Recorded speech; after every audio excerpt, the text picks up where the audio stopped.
இன்றைக்கி பார்த்தீங்கன்னா வெள்ளிக்கிழமை வந்து தொழுவுக்கு போகிறோம். ஐயப்பன் பார்த்தீங்கன்னா காரைக்குடியில் முத்துப்பட்டினம் அந்த பள்ளியாசலில் போகிறோம். ஏன்னா இன்னைக்குன்னா முன்னாடி இருந்த பள்ளியாசலை இடிச்சிட்டு புதுசாக ஒரு பள்ளியாசல் கட்டுறாங்க. அங்கே போய்ட்டு அங்கே கொஞ்சம் வேலை பார்த்துட்டு தொழுதுட்டு அங்கே சாப்பிட்டுட்டு வரலான்றோம். சும்மா கழிச்சு வீடியோ போடுறேன், பாருங்கள். பார்த்துட்டு அடுத்த ஐயா போய்ட்டு போகையில் கண்டினியூ பண்ணுறேன். பார்த்தீங்கன்னா அந்த பள்ளியாசல் கிட்ட வந்துட்டோம். நம்ம முன்னாடியே பேரிகேட் போட்டாங்க. நம்ம பைக்கை ஓரத்தில் வச்சுட்டு நடந்து போக ஆரம்பிச்சிட்டோம். போகையில் பயன் ஆரம்பிச்சிட்டாங்க. அந்த பள்ளியாசல் பார்த்தீங்கன்னா பக்கத்துலேயே கோயில், பள்ளியாசல் பக்கத்துலேயே இருக்கும். தெரு ஃபுல்லாமே நம்ம சாமியார் பந்தல் போட்டு ஃபுல்லாக சேர் போட்டு பயன் பண்ணிகிட்டு இருந்தாங்க. நம்ம கரெக்டாக பயன் போயாச்சு. இதுலேருந்து கொஞ்சம் பயன் போட்டுட்டு அப்புறம் கொஞ்சம் வச்சு வேலையை ஸ்டார்ட் பண்ணிட்டோம்.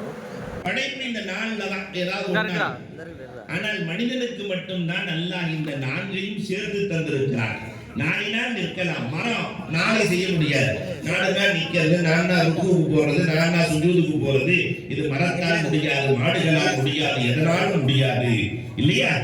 அன்புக்குரியவர்களே, 4 நிலைகளில் மனித படைப்பை படைத்திருக்கிறேன், 4ஐயும் மனிதனுக்கு வசப்படுத்தி கொடுத்திருக்கிறேன். அதனால் மனிதனுக்கு மட்டும் சொந்தம். 5வது வரன் தேடுகிற பிரச்சனை. நல்ல மாப்பிள்ளை, நல்ல பொண்ணு, அதுதாங்க அதற்கு பெரும் பிரச்சனையா இருக்கு. ஒரு காலம் இருந்ததை பெரியவர்கள் இருந்தார்கள், இங்க பொண்ணு இருக்குது, இங்க மாப்பிள்ளை இருக்குன்னு சொல்லுவாங்க.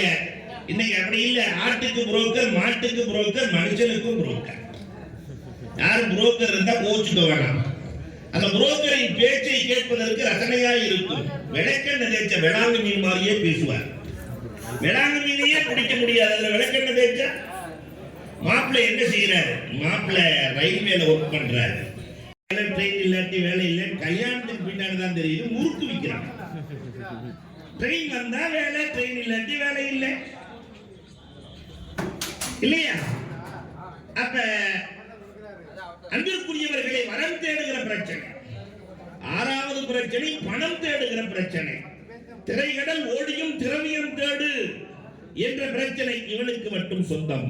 இந்த 6 பெரும் பிரச்சனையை அல்லாஹ் கொடுத்திருக்கிற 6வது அறிவை வைத்து கொஞ்ச நேரம் பயம்லாம் கேட்டு முடிச்சுட்டு அதுக்கப்புறம் பார்த்தீங்கன்னா தொழுகிற டைம் ஆயிடுச்சு. நாங்கள் பாயெல்லாம் விரிக்க வந்துட்டோம் தொழுகிறதுக்கு.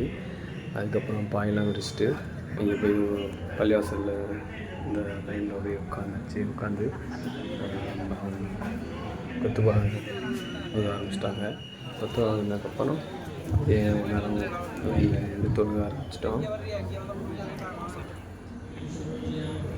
ومن سيئات أعمالنا من يهده الله فلا مضل له ومن يضلل فلا هادي له ونشهد أن لا إله إلا الله.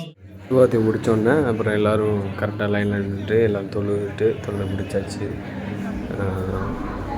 சீக்கிரமே தொழுது முடிச்சாச்சு. தொழுது முடிச்சதுக்கப்புறம் பார்த்தீங்கன்னா எல்லாருக்கும் அங்கேயே சாப்பாடு சொல்லியிருந்தாங்க. எல்லாருமே சாப்பாடு உட்காந்த இடத்துல சாப்பாடு கொடுத்ததுக்கப்புறம் அங்கே வேலை பார்த்தவங்க மட்டும் ஒரு மண்டபத்தில் சாப்பாடு போட்டாங்க.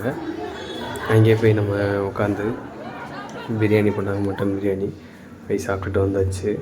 ஒருவழியாக போயிட்டு வந்துட்டோம். இப்போ தான் வந்தோம். ஒரு 3 மணி ஆயிடுச்சு போயிட்டு வர்றதுக்கு. எல்லா வேலையும் பார்த்துட்டு போயிட்டு வந்துட்டோம். இந்த வீடியோ இதோடு முடிச்சுக்கிறேன். இன்னொரு வீடியோ சொல்லி பாய்.